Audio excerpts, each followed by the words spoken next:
Hey guys, Albert here for Toolmoto, and I thought I'd take a minute today to show you a underhood light that I made for the supercharger install project that I'm currently doing on the '05 Mustang GT that I have.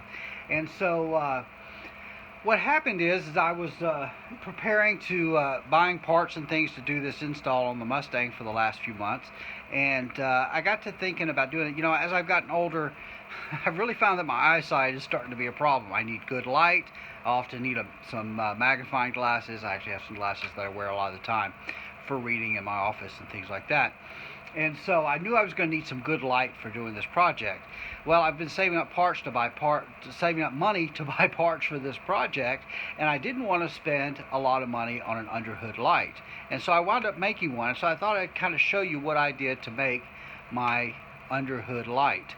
And so it kind of started last year.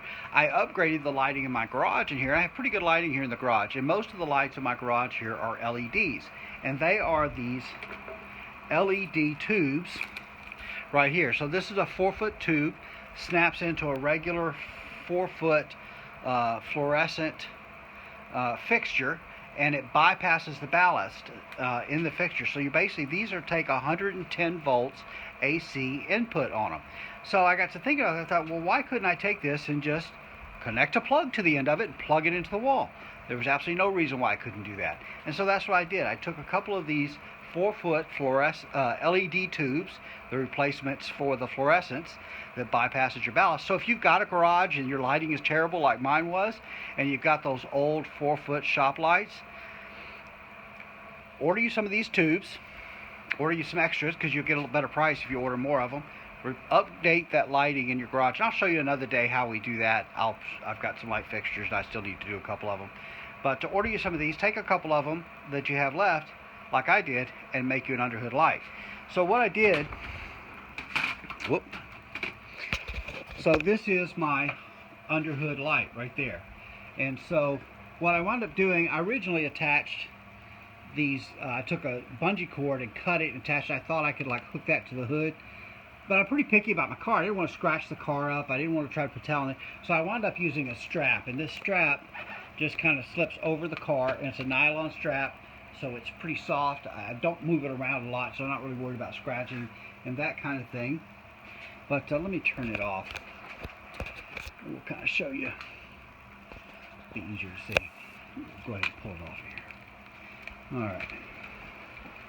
Okay, so what we got is 2 of these fluorescent LED tubes. And let's get the business end here. I guess I could have had this a little more figured out before I started shooting video. So what I did is got in my box of electrical stuff, and I found a power cord. And this one that I found was like a Christmas tree extension cord, and it had this little light that would like sit on the floor, and you could just touch it to turn your Christmas tree lights on and off. So I cut the plug off the end, and I essentially soldered the wires onto the end of the LED tube. So basically power just feeds in one end of this tube, a neutral and a hot wire there. And you got to be a little careful when you solder them on there.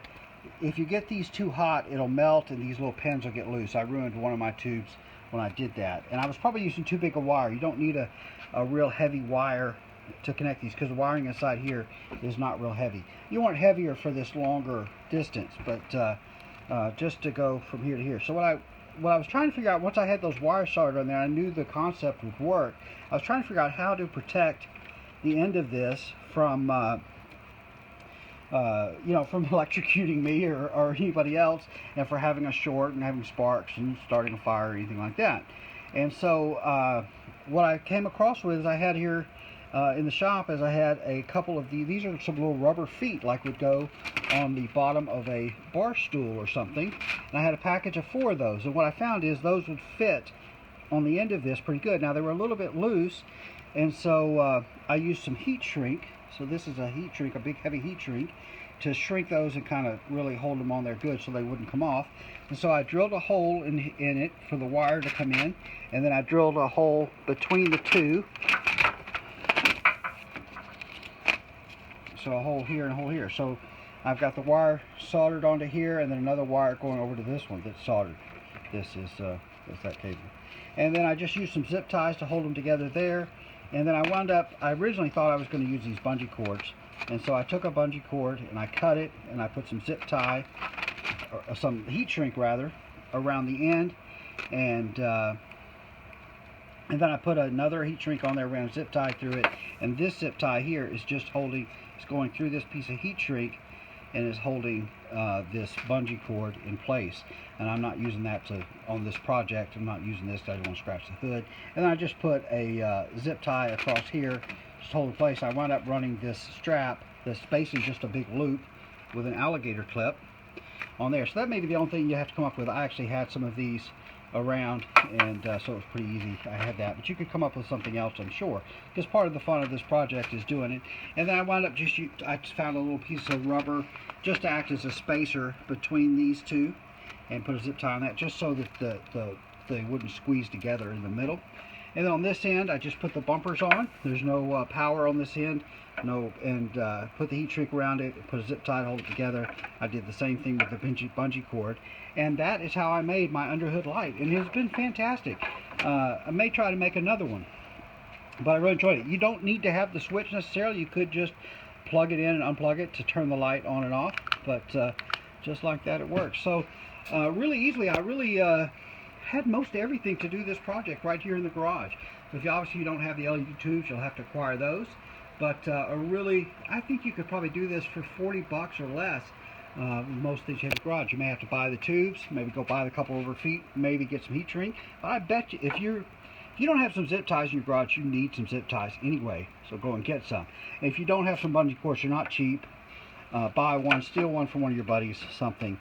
But I had some old bungee cords laying around. There's no problem. And do that. So anyway, a great way to make an underhood light for your project.